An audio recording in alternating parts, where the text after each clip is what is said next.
আমার বাবু রাত্রে ঘুমানোর সময় বলেছিল, মা সকালে উঠে আমাকে চিকেন নুডলস বানিয়ে দিবে। প্রত্যেকটা মাই চায় তার বাচ্চার ইচ্ছা পূরণ করতে।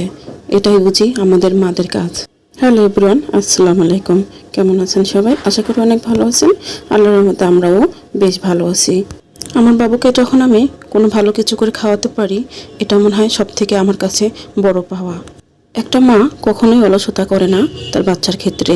এদিকে আমার বাবু যে পড়তে বসেছে, আমার সোনা পাখিটা পড়ে উঠে খাবে।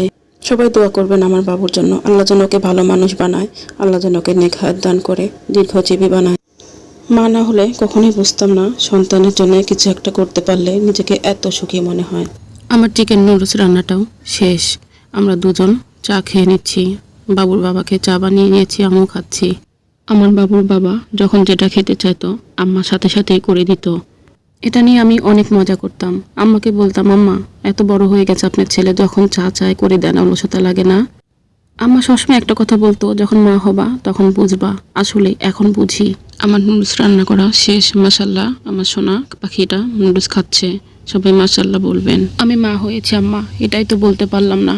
এখন আমি বুঝি মাদের কোনো অলসতা থাকে না। সবাই ভালো থাকবেন, সুস্থ থাকবেন। আল্লাহ হাফেজ।